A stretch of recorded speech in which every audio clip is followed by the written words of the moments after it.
wahlul 'uqdatam min lisani yafqahu qawli.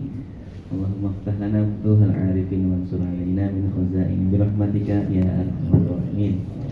Puji syukur kita panjatkan senantiasa kepada Allah Subhanahu wa taala yang memberikan kita banyak nikmat sehingga syukur alhamdulillah kita bisa berkumpul di tempat yang mulia dan penuh berkah ya. Tempatnya para penghafal Quran. Alhamdulillah di kediaman Ustazuna Al-Fadil Ustaz Sofi, Masya Allah. Tentunya ini salah satu nikmat besar kita, diberikan nikmat sehat walafiat, lapang waktu, alhamdulillah gitu ya. Sehingga kita bisa berkumpul pada malam yang mulia juga, malam Jumat, Masya Allah. Meskipun barangkali di antara sebagian kita kayaknya udah gak sabar, Pak, gak sabar menikmati hidangan maksudnya. Ya, mudah-mudahan Allah berikan mudah kita untuk taat kepada Allah Subhanahu wa taala. Dan syukur alhamdulillah ini juga maulidnya baginda Muhammad sallallahu alaihi wasallam bertepatan dengan itu gitu ya. Kita pun berharap mudah-mudahan Allah Subhanahu wa taala memberikan kemuliaan bagi siapapun yang memuliakan kelahiran baginda Rasulullah sallallahu alaihi wasallam. Amin ya rabbal alamin. Amin ya rabbal alamin. Salawat serta salam semoga senantiasa terlimpah curah kepada junjungan kita, suri tauladan kita Nabi Muhammad sallallahu alaihi wasallam. Yang alhamdulillah pada tepatnya hari ini kalau nggak salah. Hari ini. Karena tadi siang saya juga maulidan begitu. Alhamdulillah gitu ya. Dan libur. Biasanya kan kalau di Indonesia mah libur itu mencerminkan emang hari besar. Hari besar itu tergantung kita sebetulnya, ya. Jangan cuma ngelihat tanggal merahnya, tapi sebetulnya sejauh mana kerinduan kita kepada baginda Rasulullah sallallahu alaihi wasallam. Khususnya jamaah kita yang di sini, insya Allah termasuk orang-orang yang begitu rindu kepada baginda Rasulnya, begitu ya. Sehingga kayaknya mengakhiri maulidan semua ya. Insya Allah. Udah ada ya. Sabtu. Malam Sabtu, malam Minggu. Atau 2 kali. Kudunya mah tiap hari, betul ya. Kudunya mah tiap. Nah, kan baca sholawat intinya, betul ya. Iya. Alhamdulillah. Paling enggak berapa kali sholawat? 70. Lah buku banyak di pas sholat doang. Baca tahiyat, betul ya? Ya. Mudah-mudahan kita diberikan mudah untuk selalu membaca.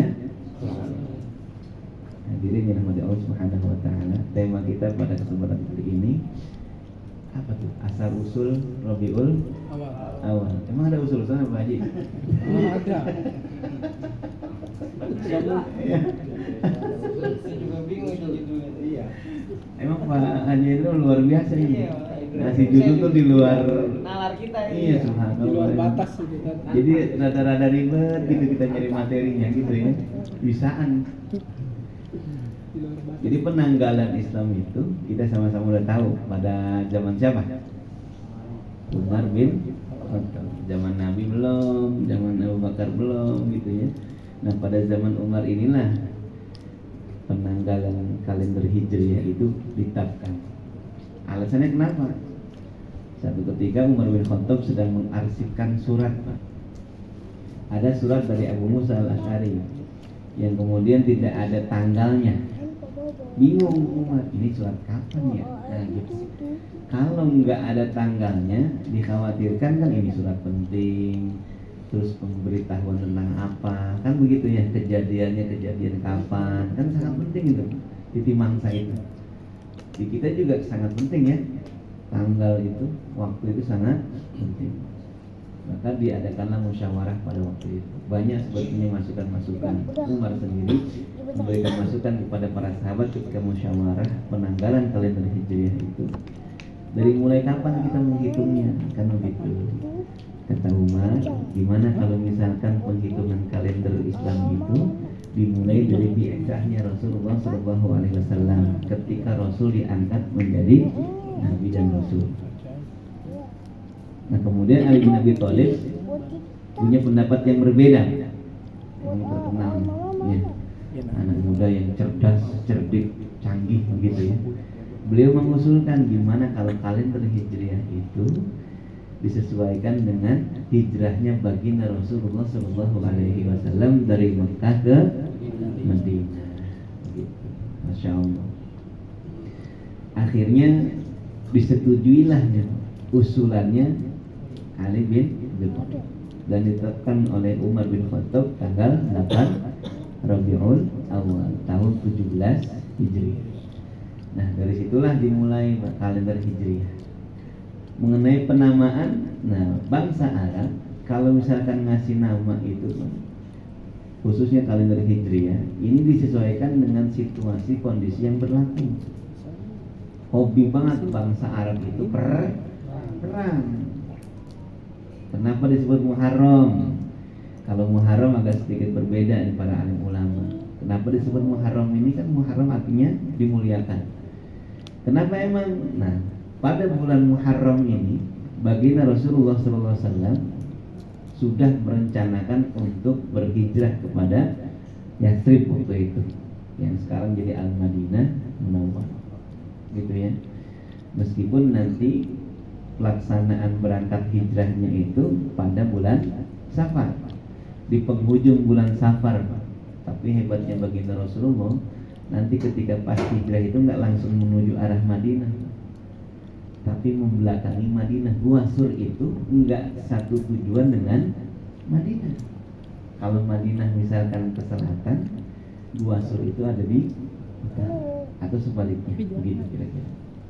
Malah ke belakang nih. Itulah canggihnya baginda Rasul ketika melakukan sebuah strategi militer gitu ya, karena ini menyangkut nyawa beliau juga. Masya Allah, luar biasa nih kalau kita ceritakan tentang bagaimana proses hijrahnya baginda Rasulullah Shallallahu Alaihi Wasallam. Berangkat hari Kamis pada penghujung bulan Safar, kemudian masuk ke Gua Sur, keluar dari Gua Sur itu tanggal 2 Rabiul Awal. Luar biasa. Berdua apa berapa orang, Pak? Hah?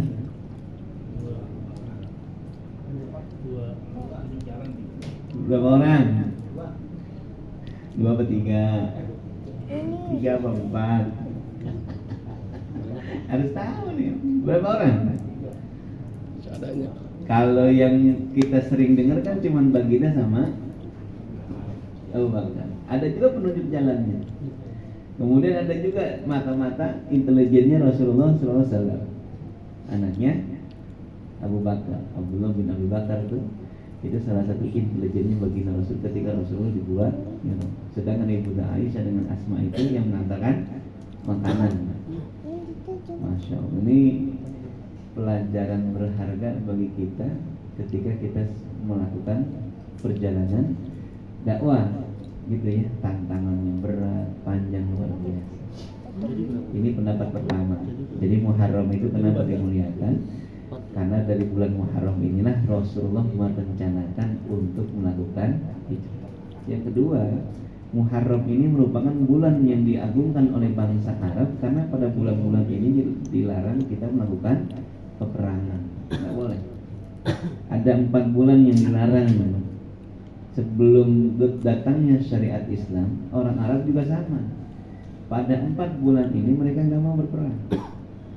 Kalau kita baca surah At-Taubah ayat 36 kalau nggak salah ya, Inna iddatash syuhuri indallah 12 syahran fi kitabillah yauma khalaqas samawati wal ard minha arba'atun hurum.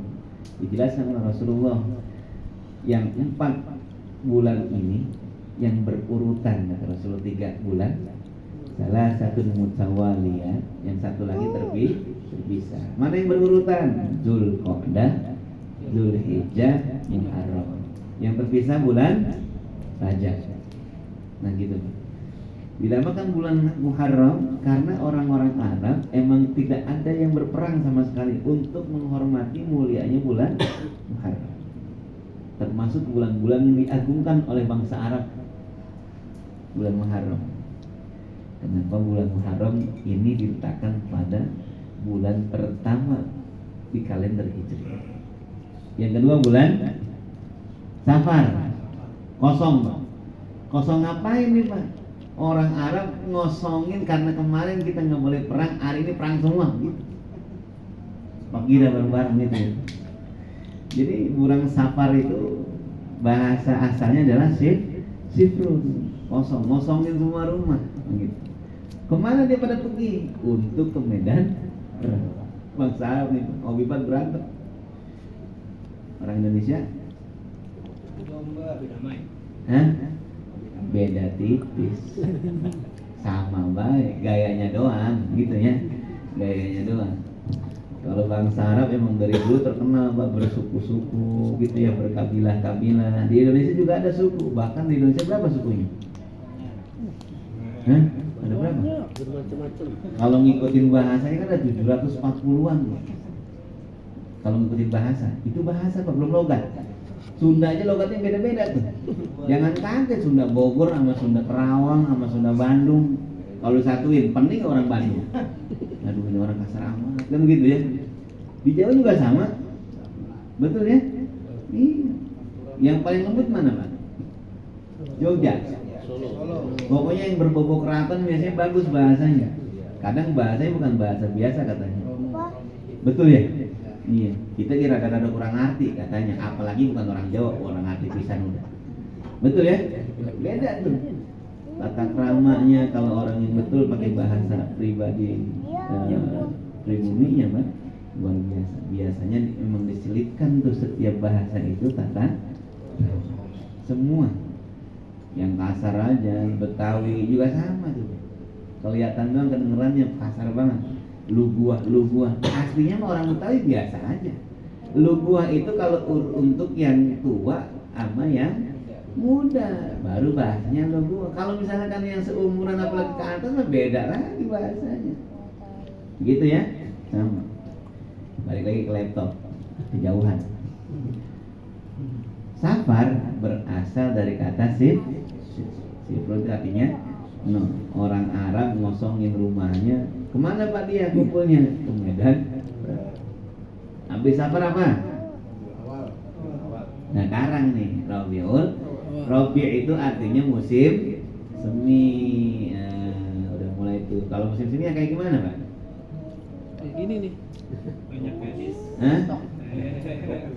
Tanam. Musim semi kayak gimana? Pada gugur gitu kan ya? Oh mekar ya? Iya. Patah tumbuh, hilang berganti. Sebelum tumbuh udah berganti. Masya Allah.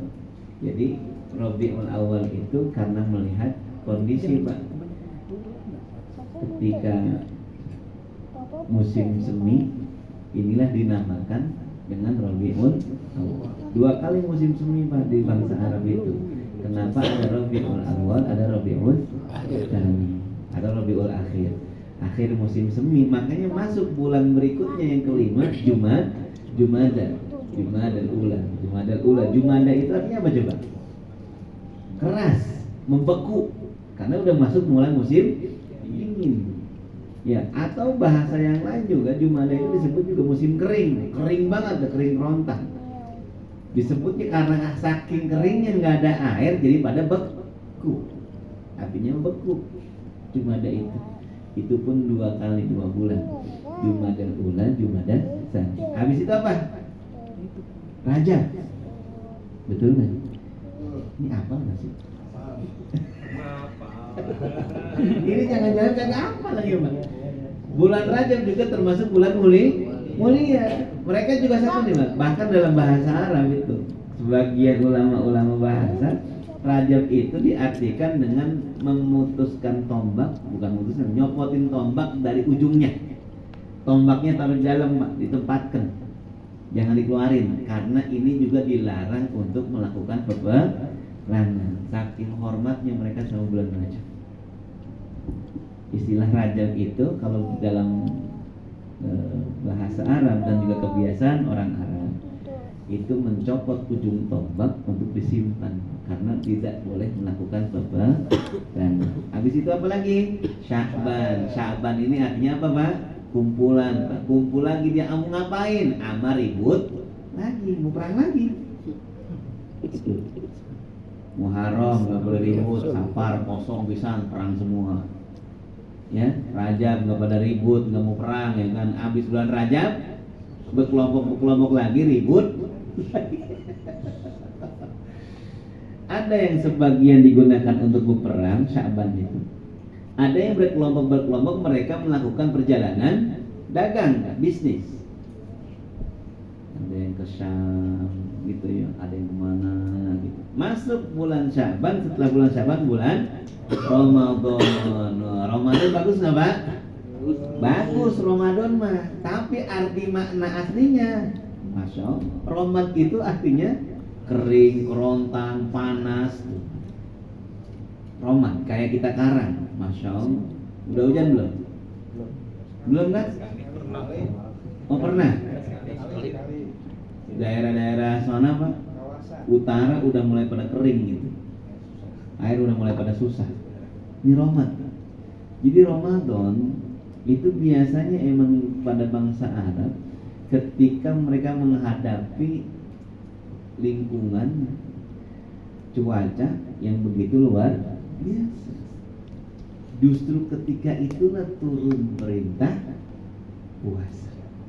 Ketika kapan tuh? Ketika lagi berat-berat itu, musim panas, kering, kerontang. Coba itu. Kita mah alhamdulillah, ya, alhamdulillah.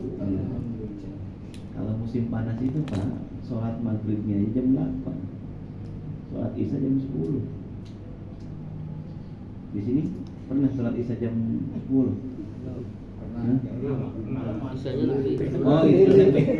Iya juga. Pernah juga jam 12 ya betul.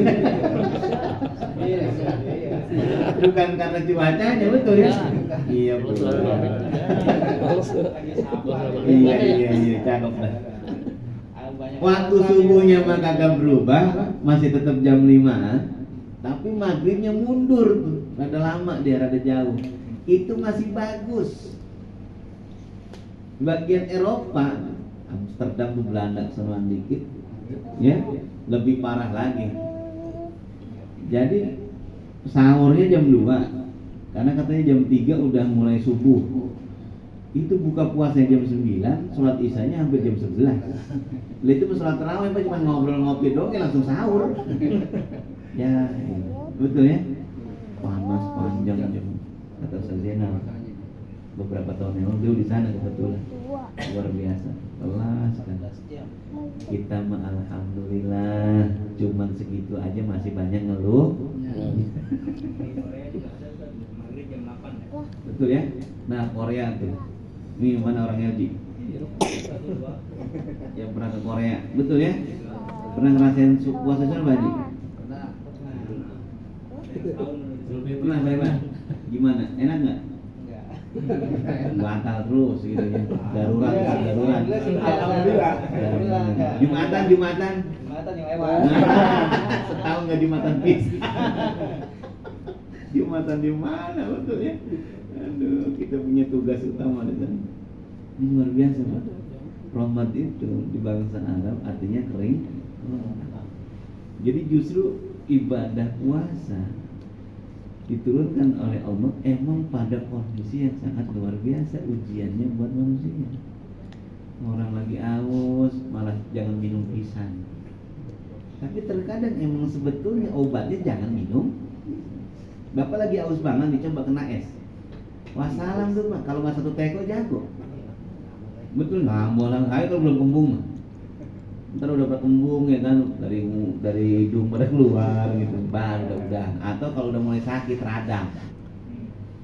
Betul? Tapi kalau kita puasa, alhamdulillah sama aja, cuman beda waktu doang. Ntar sore baru diajar lagi. Habis Ramadan apa? Syawal. Syawal ini ada dua pengertian ya. Yang pertama, ada yang disebut Syawal itu sayap burung nauk, itu dalam bangsa Arab itu sedang dikepakkan, karena biasanya pada bulan itulah mereka sedang berkembang biak. Ada yang disebut Syawal itu ketika unta-unta mulai pada hamil. Ya, kalau di kita kan diartikan lain tuh. Syawal ada artinya peningkatan. betul. Karena habis Ramadan ningkat, bisa juga begitu. Tapi kalau dalam bahasa Arab dan bangsa Arab mengartikan Syawal itu emang ketika itu banyak yang berkembang. Dia salah satunya ada burung bangsa Arab, burung nauk namanya. Kemudian ada unta, disebutnya Syawal. Oh iya juga sama ya. Banyak undangan, berkembang biak, waktunya berkembang biak. Syawal. Jadi Syawal itu Pak karena banyak unta-unta yang udah mulai pada gemuk gitu ya. Kemudian memang waktu pas mau lahirannya, maka datang bulan yang ke-11 Zulqa'dah. Apa Zulqa'dah ini? Dari kata qa'ada, waktunya duduk-duduk santai Pak, nunggu datang musim haji. Lihatin kandang ontanya udah pada mau lahiran, kemudian udah santai-santai gitu ya, karena bentar lagi mau musim haji. Sebelum Islam datang di bawah baginda Rasul, musim haji mah sama Pak. Semua orang dari mana aja penjuru dunia datang ke kota Mekah untuk beribadah haji. Tata cara pelaksanaannya aja yang macam-macam aneh-aneh. Itulah yang dibetulkan nanti oleh syariat agama Islam yang dibawa oleh Rasulullah Shallallahu Alaihi Wasallam. Kita kan sama-sama tahu tuh. Dulu orang mengelilingi Ka'bah itu kalau perempuan tidak mengenakan busana, gitu ya, mencopot pakaiannya, terbuka auratnya, begitu kira-kira. Di sekelilingnya ada berhala-berhala, disembah juga. Itulah yang menjadikan iri raja siapa? Abraha. Di mana si Abraha? Yaman, di kota Sanca. Dia lihat itu cuma bangunan kotak begitu, kok banyak banget yang datang ke situ sih. Emang kita kagak bisa buat? Bisa, dibuat sama dia Pak. Nggak laku. Sampai mau datang. Kayak Iran sekarang. Dia buat Ka'bahan tuh. Ya? Orang Syiah ibadah hajinya ke sono. Tetap aja. Mana coba? Orang Irannya doang yang datang. Yang lain pada datang nggak? Kagak, apalagi bukan orang Syiah. Alhamdulillah. Sekarang Ka'bah ini keagungannya mau disaingin sama bentuk kotak juga. Muka'ab namanya. Proyek 2030. Ya. Jadi sekarang ditempel juga di bus-bus gitu ya, di mana-mana aja tuh visi Saudi tahun 2030. Lagi dibawa ke Amnesty Internasional itu.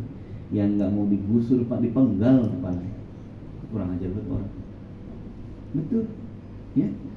Lihat dan mungkin yang pernah ibadah haji beberapa tahun yang lalu atau pergi umrah beberapa tahun yang lalu, sekarang udah banyak berubah gitu.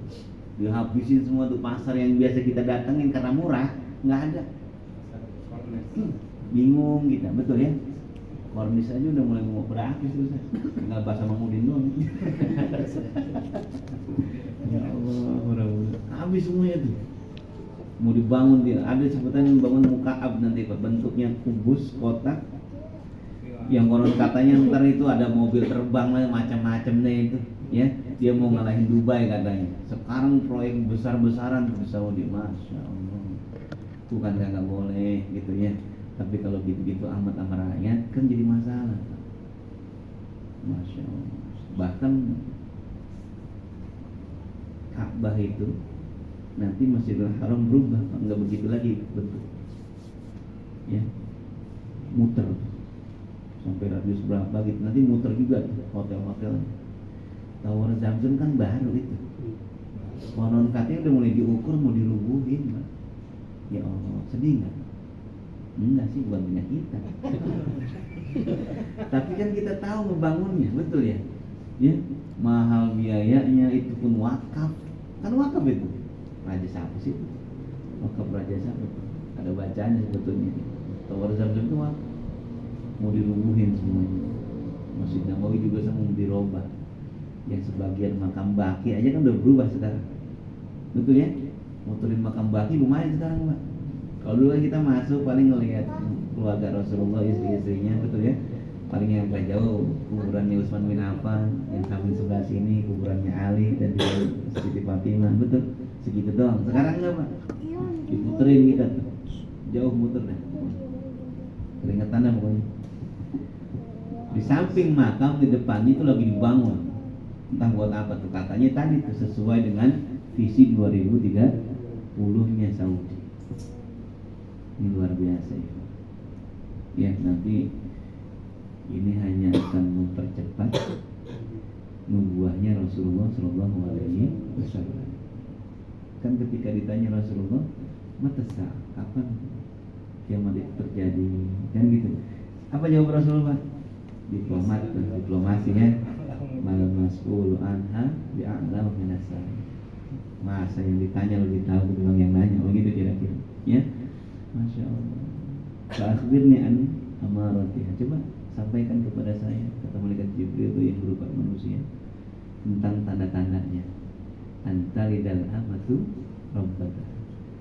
Nanti akan banyak ya Pak, seorang budak melahirkan tuannya. Para alim ulama hadis mentafsirkannya, emang banyak nanti orang yang lahir dari budak kemudian dia jadi tuannya. Atau yang kedua Pak, prediksi ataupun tafsir yang lain adalah banyak anak-anak yang orang tuanya dijadiin budak sama dia. Yang seharusnya di mana-mana itu kalau anak-anak yang berbakti, orang tuanya jadi raja. Betul? Orang tua jadi pembokat. Sekarang terbalik. Tapi emang nyata begitu. Mohon maaf ya. Kadang orang tuanya pada sibuk kerja, anaknya dipimpin sama neneknya, itu salah kan? Bener nggak? Harusnya kan nggak begitu Pak konsepnya. Ya kalau emang pada kerja, sewa dong babysitter. Ini orang tuanya malah jadi babysitter. Begitu nggak sih? Iya. Ya orang tuanya karena emang sayang mau anaknya bagian mama yang jagain cucu, betul ya, biar kalian bisa bangun rumah macam-macam. Tapi kalau dalam sistem agama kita Pak, begitu nggak seharusnya? Halo? Halo? Ini mohon maaf. Kalau ada berarti mempercepat. Iya. Yang terakhir kan, yang kedua cirinya kata Rasulullah, antara al-fatal uratal alata ri'a asya yatatawaluna fil bunyan. Engkau melihat nih para penggembala bertelanjang dada, betul Pak? Enggak pakai sendal, tiba-tiba dia berlomba-lomba meninggi-ninggikan bangunan. Itu terjadi di mana coba sekarang Pak? Di Timur Tengah. Bangsa Arab nih Pak, kebiasaannya dari dulu adalah ngangon lomba. Ya, bertelanjang dada, nggak pakai sendal. Dulu tuh, yang dulunya kayak gitu modelnya, sekarang udah mulai berlomba-lomba meninggiin bangunan. Sekarang yang tertinggi bangunan di dunia di mana? Dubai. Apa namanya? Wah, Burj Khalifa. Tahu doang kita mah. Pernah lihat kan? Alhamdulillah. Di Google Pak. Film. Betul ya? Masya Allah. Berapa kilo? Ada 1 kilo ya? Kalau nggak salah. Hotel 1 kilo. Itu tinggi kayak apa Pak? Cuman sayangnya dia nggak punya WC. Syukur. Iya. Jadi setiap hari dia tonton tuh mobil antri ngambilin kotorannya. Dia nggak buat sanitasinya. Nah, kekurangannya tuh. Baru tahu ya. Nah, alhamdulillah. Yang tahu aja dulu. Ya, masya Allah. Nih konter iman. Ben Salman besok kagak mau kalah. Dia buat namanya Mukaab. Ya. Nanti bakalan kumpul semua teknologi paling mutakhir di dunia ada di situ kata dia. Dia nggak mau ngalahin pokoknya. Dia nggak mau dikalahin pokoknya. Harus 2030 ngalahin Dubai. Saya ingin nama IKN. Ya. Saya ingin nama IKN, masya Allah. Mudah-mudahan IKN jadi, amin. Apa? Dulu juga kan orang Indonesia telanjang dada, telanjang kaki. Sama berarti? Oh sama. Pada zaman itu Ustaz Sofi Adam. Kalimantan juga masih banyak telanjang dada. Betul. Ya mudah-mudahan IKN jadi Pak, berarti negara maju kita. Iya. Ya kan? Ibu kota ada 2, kan keren. Iya nggak sih? Bagian botak-botak di Kalimantan. Paru-paru dunia. Masya Allah, Rabbuna. Ya paling kagak ntar di situ ada kantor IMF gitu-gitu kali Ustaz. Ada kantor Ya. GTA. Alhamdulillah, amin, amin. Dakwah di sana sama orang Dayak. Oh, keren. Ikhwatal iman rahimakumullah. Ini kalau misalkan kita bahas tentang histori daripada nama bulan di kalender Hijriah gitu ya. Namun yang paling penting pada bulan ini adalah kita sama-sama mengingat gitu ya. Kemudian kita juga biasanya kalau kita dengar hari ulang tahun istimewa nggak sih? Istimewa. Bukan cuma pada hari itu yang ulang tahun yang merasa istimewa, orang-orang yang mencintai pada hari itu juga senang. Anak kita nih tanggal 1 misalkan Januari lahir, setiap tanggal 1 senang nggak Pak? Bukan cuma dia loh Pak yang dapat hadiah, kita juga senang ngasih hadiah. Betul ya? Ini kan kita sama nih. Apalagi ini konteksnya adalah baginda Rasulullah Shallallahu Alaihi Wasallam. Masya Allah. Yang kesenangannya jangankan orang beriman, Pak. Abu Lahab, tahu ya? Waduh, salah satu paman yang badar banget. Kan emang dalil yang kuat ketika melaksanakan maulid itu salah satunya. Betul nggak sih? Hah? Yang sampai ditulis kan, idza kana hadza kafiran jaa zammuhu bitabbat yadahu fil jahim mukhallada ata annahu fi yaumil isnaini daiman yukhaffafu anhu lisururi bi ahmad fa wazannu bil abdil ladzi kana umruhu bi ahmad masruran wa mata muwahhida. Begitu kira-kira. Kalau misalkan nih si kafir ini aja nih yang dijanjikan dia akan menjadi penghuni neraka nanti, setiap hari Senin dia mendapatkan keringanan hukuman, Pak. Kenapa? Lisururi bi ahmad, karena dia pernah senang ketika kelahiran Nabi Muhammad. Itu doang alasannya, Pak. Karena dia pernah senang. Sampai-sampai dia pernah memerdekakan budaknya karena saking senangnya membawa kabar gembira ibundanya Aminah, ibunda Rasulullah Aminah melahirkan begitu Rasulullah SAW. Saking senangnya tuh ponakannya lahir, gue pernikahin loh, begitu kira-kira. Ternyata itu yang meringankan dia dapat siksa setiap hari Senin, kata Rasulullah SAW. Famazannu bil abdil ladzi kana umruhu bi ahmad masrura. Bagaimana kalau misalkan ada seorang hamba yang seumur-umur hidupnya dia senang terus Pak kepada kelahiran baginda Rasul. Wa mata muwahhidah, dan ketika dia meninggal juga dalam keadaan bertauhid. Yang sekafir-kafirnya Abu Lahab aja dapat keringanan karena pernah senang dengan kelahirannya Nabi. Lah ini ada orang Islam senang sama kelahiran Nabi sampai dia meninggal dunia menjadi orang Islam, Pak. Opo lagi begitu kira-kira. Masya Allah. Ada orang yang sekarang kita pengen ngerayain istilah kata kecintaan kita kepada Rasul dianggapnya salah. Saya juga bingung. Di mana salahnya kira-kira? Ya di pikiran mereka. Salahnya di mana? Betul ya? Salahnya di mana? Baca sholawat bareng-bareng disebutnya paduan suara. Bahasanya kok bahasa nyakitin gitu. Emang nggak ada bahasa yang lain gitu? Betul ya? Iya.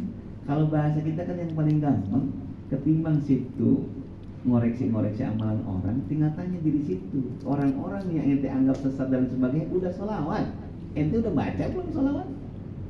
Jangan-jangan cuma ngegerusuin orang doang, sholawatnya kagak. Betul kan? Doa berjamaah nggak boleh, situ berdoa kagak. Allah Maha Tahu. Emang benar Allah Maha Tahu, tapi Allah nyuruh. Ud'uni astajib lakum. Situ kagak kerja ya. Malah ngegerusuin orang yang doa bareng-bareng. Salah mulu Pak. Halo ahli bid'ah. Aduh ya Allah. Betul ya. Nah kira-kira gitu itu. Jadi untuk mengekspresikan kecintaan kepada Rasulullah gitu. Ini salah satu bentuknya nih Pak. Ada pengajian gitu ya, ngaji gitu. Jangan terlalu pusing sama tanggapan orang. Betul ya? Ini cara kita mengekspresikan cinta kepada Rasulullah. Ini juga salah satu cara kita untuk menyemangati kita untuk baca Quran. Jangan pusing Pak dengan omongan orang baca Quran cuma Yasin doang, itu di malam Jumat doang, masih bagus. Baca Quran meskipun surat Yasin, meskipun cuma malam Jumat, ketimbang kagak baca pisan, udah gitu ngegerusuin yang baca. Udah salah semua tuh.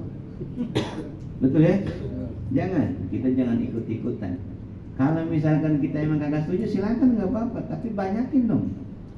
Jangan sampai kita ngerusuin orang baca Yasin, tapi orang baca Yasin pisan seminggu itu. Yasin kagak, surat yang lain kagak, cilaka itu orang. Nyatanya begitu nggak sih? Hah? Halo? Ini mendingan kita.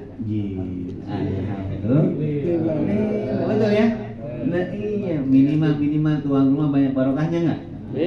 Banyak coba tuh. Sedekahnya alhamdulillah diterima. Terima, betul Pak? Ini kelamaan kayaknya udah. Udah jam 9:30 pantesan. Iya bayar. Jam 9 kan? Boleh. Jam 9. Jam 9. Biasanya gue jam berapa? Salah. Jam 11. Di sini mah cuman kuncinya cuma satu Pak, jangan baca sholawat sembarangan, betul. Shollu ala Nabi Muhammad, kelar udah langsung pada balik. Awas, baik-baik ya. Untuk majlis ini jangan sembarangan baca. Aturan kita lagi enak-enak ya kan ngocelin kacang langsung udah bubar. Kenapa begitu sih? Masa sholawat jadi kayak ngusir orang? Kode itu kode. Aduh, Masya Allah. Jadi gitu ya Pak. Yang paling utama pada bulan Rabiul Awal itu adalah kita mengingat kelahiran Rasulullah SAW. Jadi singkatnya nih Pak, Rasulullah adalah orang yang paling sibuk buat kita. Dari mulai beliau hidup sampai nanti beliau di yaumil qiyamah itu adalah orang yang paling sibuk terhadap umat. Dan beliau hidup sama para sahabatnya gitu, sama kita sibuk banget. Kalau kita baca kan berjanji kayak maulid tiba kayak sama tuh depannya tuh. Kita baca biasanya akhir daripada surat atau apa? Betul ya? Laqad ja'akum rasulun min anfusikum azizun 'alaihi ma 'anittum harisun 'alaikum bil mu'minina raufur. Pengen bangetin setiap orang yang beliau temui itu semuanya beriman. Cuman karena iman itu adalah haknya Allah Subhanahu wa taala, Rasul cuma kebagian untuk menyampaikan. Cuma sampai situ. Seandainya Rasul bisa ngasih hidayah ikhwatal iman, kayaknya semua orang di dunia ini dikasih hidayah sama Rasul. Enggak ada yang kafir. Sampai-sampai kan sampai yang paling dekat sama beliau aja sebagai pembelanya, bempernya dakwah Rasulullah, Abu Thalib, yang sahih kan riwayat beliau tidak masuk Islam. Karena dengan sebab dia itulah turun ayat kan yang menegur baginda Rasulullah sallallahu alaihi wasallam. Innaka la tahdi man ahbabta walakinnallaha yahdi man yasha. Ente enggak bakal bisa ngasih hidayah sama orang yang kau cintai Muhammad. Itu kan teguran, Pak. Saking Rasul pengen banget gitu ya, akhir daripada Abu Thalib ini menutup usianya, dia mengucapkan 2 kalimat syahadat. Sudah sekian lama beliau menjaga Rasulullah dalam berdakwah. Coba seandainya beliau pada waktu itu tidak menjaga beliau, Masya Allah, kayaknya Rasul bakal dapat ancaman yang begitu luar biasa serius dari kafir Quraisy pada waktu itu. Tapi nyatanya tidak. Ini berarti hidayah itu haknya Allah Subhanahu wa taala. Nah, kalau kita tahu betapa mahalnya hidayah sehingga kita cinta sama Rasulullah, bahkan kita nggak pernah berjumpa dengan Rasulullah, ayo kita jaga kecintaan kita kepada baginda Rasul dan kita jaga, kita rawat hidayah yang telah Allah titipkan dalam kehidupan kita. Amin ya rabbal alamin. Kita sama-sama tahu dah ketika di penghujung usia Rasulullah saja, siapa yang dikhawatirkan? Sebelum baginda Rasul menyebutkan kalimat ummati kan ada tuh ceritanya. Ya, datang orang ngetok pintu Rasul, tok gitu ya. Rasul udah tahu yang datang itu orang istimewa. Ada tamu, wahai Rasulullah, suruh masuk. Siapa yang datang? Berdua dia, ya, sama emang dikasih izin nih 2 malaikat untuk nanya dulu sama Rasulullah. Kalau emang Rasulullah nggak berkenan pada hari itu untuk kembali pulang kepada Allah, maka jangan, kata Allah begitu. Tapi kalau dia emang sudah berkenan, silakan lakukan tugas kalian begitu. Akhirnya kan Rasul memilih pulang. Emang udah waktunya, betul ya. Kalau Allah udah mutus doa ini berarti emang udah datang waktunya. Rasul kan pemalu, sama kayak kita sholat 5 waktu. Ya. 5 waktu sholat, kalau kata Nabi Musa, minta lagi dah keringanan, begitu. Kagak udah malu, dari 50 tinggal 5. Masih colong juga. Itu gitu masih ditinggalin. Betul ya? Iya. Ya. Kalau kita ada mah, Masya Allah, Rasulullah. Akhirnya Rasulullah ditarikan, dicabut nyawa. Teriak Rasulullah. Begitu. Sekelas Rasulullah itu, saking nahan sakitnya sakaratul maut, dia bilang, innalil mauti lasakarat, sesungguhnya kematian itu ada sekarat. Ya Allah, sakit banget gitu. Sampai-sampai kan malaikat Jibril nggak tega sih, memalingkan wajah, nggak sanggup melihat baginda Rasul ditarik nyawanya oleh malaikat Israel. Apa kata malaikat Israel? Ini adalah udah yang paling ringan yang aku lakukan kepada kamu. Karena kau kasih Allah itu kepada orang yang Allah cintai, segitu sakit. Jadi kan Rasulullah berdoa, betul ya? Ya Allah, limpahkan seluruh sakit sakarat umatku kepada, saking sakitnya sakaratul maut itu. Berkeringat Rasulullah, kata Ibunda Aisyah, karena kan beliau meninggal itu di pangkuan Ibunda Nabi. Ibunda Aisyah nggak sanggup untuk ngoleh, untuk ngusap keringatnya aja, itu nggak pakai tangan Ibunda Aisyah, Pak. Pakai tangan Rasulullah, karena Ibunda Aisyah tahu tangan yang paling lembut adalah tangannya Rasul. Dengan tangisan yang begitu luar biasa, sampai berucap lagi Rasulullah, innalil mauti lasakarat, sesungguhnya pada kematian itu ada sekarat. Sesungguhnya pada kematian itu ada sekarat. Sakit banget sekarat itu, 70 kali lebih sakit ketimbang sayatan pedang, kata Rasul. Maka Allahumma sakil sakaratul ummati, maka ya Allah timpakan sakitnya sekarat itu kepada saya. Masya Allah, ketika meninggal dunia, baru ketika disampaikan tolong umat, kita ini panggil itu. Jadi sangat luar biasa gitu ya, kecintaan Rasul kepada umat. Nanti ketika dia kiamat sama Pak. Rasul kan milih mimbarnya Rasulullah itu kan salah satu nanti yang ada di dunia, kemudian dibawa ke akhirat. Raudhahnya Rasulullah Sallallahu Alaihi Wasallam, mimbarnya dibawa tuh nanti di kiamat. Rasul kan suruh milih. Ketika di arasnya Allah mau sebelah kanan sebelah kiri. Kalau sebelah kanan melihatin ashabul yamin, orang-orang yang nanti bakal lewat sebelah sini akan menjadi ahli surga. Sedangkan yang sebelah kiri ashabul shimal pasti ke neraka. Rasul milih di mana, Pak? Di kiri. Kanan Nabi Ibrahim. Kenapa beliau nggak milih sini? Udah pasti nggak ada. Nah, kenapa? Ini nih khawatir model-model kita, jangan-jangan. Betul ya? Yang habis di Yaumil Mizan aja, baginda Rasulullah sibuk betul luar biasa. Ketika ada umatnya kepleset dikit, Rasul sujud lama banget sujudnya. Kan nggak boleh sujud kata Allah. Ngapain sujud lagi Muhammad? Udah nggak penting. Jangan, umatmu nggak usah lagi ditolong lagi. Tapi Rasulullah nggak apa. Karena memang salah satu doa Rasul yang sampai Rasulullah itu nanti ditangguhkan adalah Rasulullah minta diizinkan oleh Allah memberikan syafaat. Setiap Nabi dan Rasulullah dikasih satu doa mustajabah yang semua Rasul udah make ketika mereka hidup di alam dunia bersama umatnya. Rasul enggak, nanti ya Allah izinkan saya memberikan syafaat kepada umat. Masya Allah, kita kehausan Pak, dikasih minum dari telaga Kausar. Dan kalau kita udah minum dari telaga itu, kita nggak bakalan kehausan selamanya. Dari situ aja udah kelihatan, betul ya?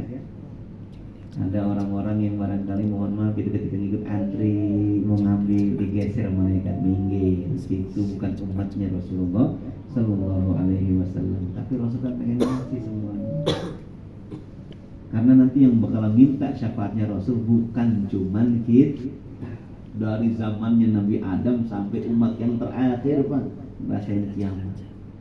Masya Allah, ini Rasulullah sibuk betul ikhwatul iman.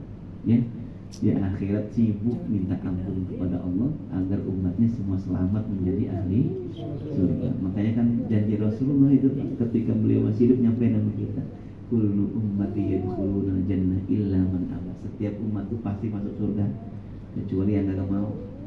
Ada orang yang luar biasa kagak mau Pak masuk surga. Sahabat nanya, siapa Rasulullah yang kagak mau masuk surga? Man ata'ani dakhala jannah, kata Rasulullah. Yang taat kepadaku dia pengen jadi ahli surga. Wa man asawani faqad aba. Siapa yang bermaksiat kepadaku dia yang mau jadi ahli surga. Tinggal pilihannya berarti apa kita. Ahli surga mah gampang Pak, di dunia ini berasa. Kita nih kalau ngeliat orang dia ahli surga atau neraka, terkadang kita udah bisa ngerasain. Model-model ahli surga kayak gini modelnya kira-kira. Betul. Kita dekat sama dia nyaman, ngomongnya hati-hati, betul, karena khawatir omongan ucapan dia menyakiti orang. Ya, semua orang bicara tentang kebaikannya, semua orang mengakui kebaikannya. Nah, kalau kita disebut baik sama orang segini banyak, insya Allah doa-doa ini menjadi saksi mudah-mudahan. Maka alhamdulillah nih, ya, yang ngaji di sini saat ini orangnya, di At-Taqwa nanti pengajian ini lagi orangnya. Mudah-mudahan semua menjadi saksi, betul. Ini kita bakal jadi saksi antara satu dengan yang lainnya. Ya, saya kenal si Anu, ya Allah, saya kenal si Anu, saya kenal si Anu. Emang itu ahli ngaji, bareng-bareng sama saya, masya Allah. Amin ya Rabbal. Amin. Cukup ya? Bismillah. Kayaknya udah mulai ini. Ya. Mudah-mudahan sedikit namun penuh manfaat. Kita baca surah Fatihah, kita doakan khususnya tuan rumah Sohibul Bait, Ustaz Sofi, serta keluarga besar dan para santrinya diberikan berkah oleh Allah Subhanahu wa taala. Berkah usianya, diberikan umur panjang untuk taat ibadah, berkah keluarganya sakinah mawaddah warahmah, berkah anak keturunan cucu mantunya, yang soleh dan solehah, berkah usaha dan rezekinya, dan rezeki yang halal, yang barokah, yang banyak, yang mudah digunakan untuk ibadah kepada Allah Subhanahu wa taala. Al-Fatihah. Bismillahirrahmanirrahim. Alhamdulillahirabbil alamin. Ar-Rahmanir Rahim. Maliki yaumiddin. Iyyaka na'budu wa iyyaka nasta'in. Ihdinas siratal mustaqim. Shiratal ladzina an'amta 'alaihim ghairil maghdubi 'alaihim waladdallin. Amin. Astagfirullahaladzim, astagfirullahaladzim, astagfirullahaladzim. Allahumma salli wa sallim ala sayyidina Muhammadin fil awwalin wal akhirin. Salli wa sallim ala kulli sahabati Rasulillahi ajma'in. Alhamdulillahi rabbil alamin, hamdan yuwafi ni'amahu wa yukafi mazidah. Ya Rabbana lakal hamdu kama yanbaghi li jalali wajhikal karim wa 'azimi sultanik. Allahumma salli ala sayyidina Muhammadin wa ala ali sayyidina Muhammad. Allahumma ij'al hadha jam'ana jam'an marhuma wa tafarraqna min ba'dihi tafarruqan ma'suma bi rahmatika ya arhamar rahimin. Allahumma amina bil ilmi wa zayyinna bil hilmi wa akrimna bit taqwa wa jammilna bil afiyah. Allahumma arinal haqqa haqqan wa warzuqna ittiba'ah wa arinal batila batilan wa warzuqna ijtinabah. Allahumma ighfir lana wa liwalidina warhamhum kama rabbawna shighara. Rabbana hab lana min azwajina wa dhurriyyatina qurrata a'yun waj'alna lil muttaqina imama. Rabbana atina fid dunya hasanah wa fil akhirati hasanah wa qina adzaban nar. Subhana rabbika rabbil izzati amma yasifun. Salamun alal mursalin walhamdulillahi rabbil alamin. Demikian, Assalamualaikum warahmatullahi wabarakatuh.